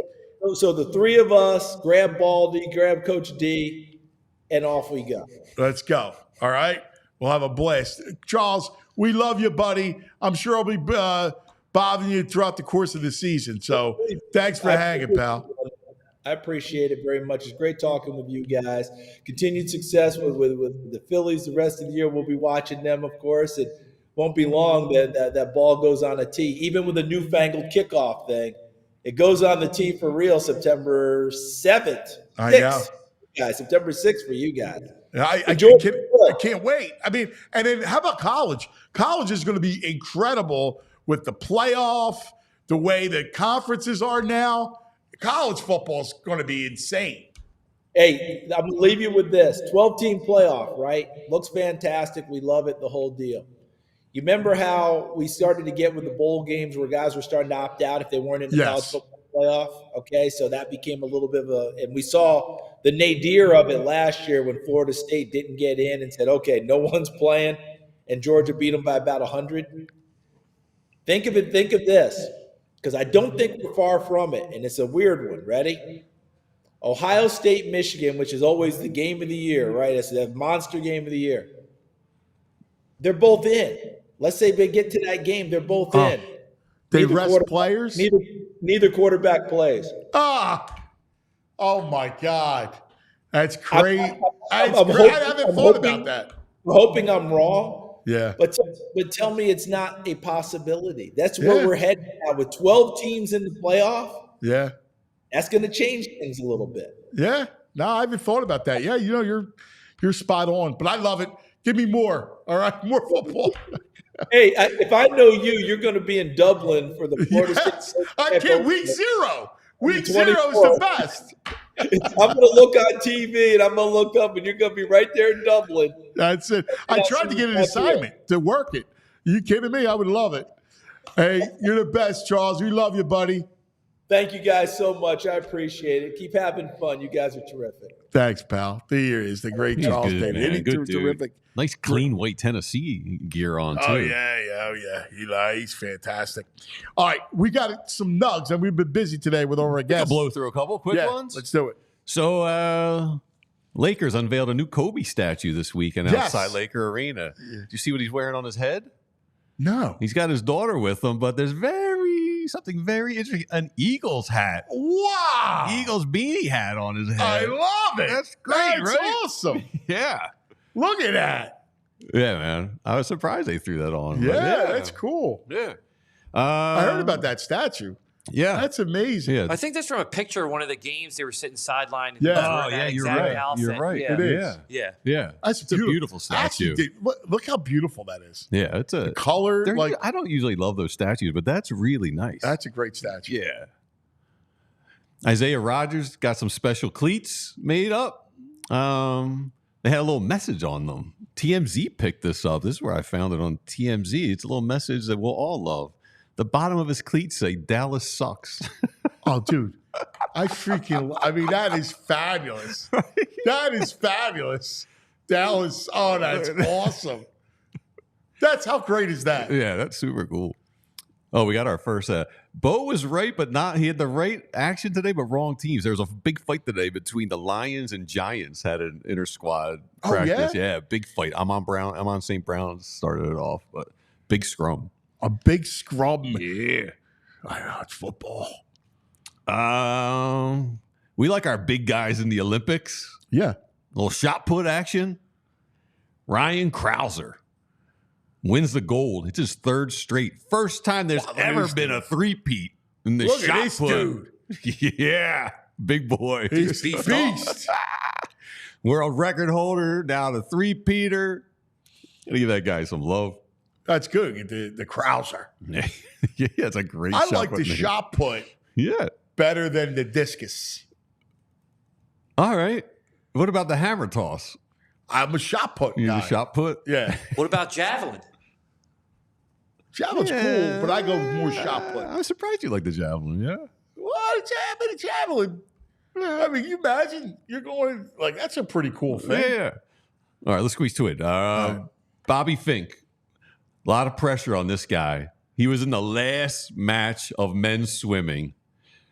The U.S. men's team did not win a gold in individual swimming. They have it every Olympics since 1904. Oh, my God. And in the last chance, this guy shatters a world record. What a and Fink! wins the gold under immense pressure. Oh, it's awesome. The other thing under immense pressure yesterday was the pole vault bar. We got a guy from France, Dude. Anthony Ammirati, which he sounds like an Italian guy who must have got some French. This is the greatest. So he clears. He's about to clear the bar on the Are we pole showing vault. a video? I think so. He's about to. Oh, my God. He looks like he's cleared the pole vault bar, and he has a little malfunction, a junk malfunction. Where his junk seems to get stuck on the bar. That's pole v pole crime. Yeah, they're really putting the pole in pole vault, they say. So the analysts had no way to describe what had happened. And look at this. Are you?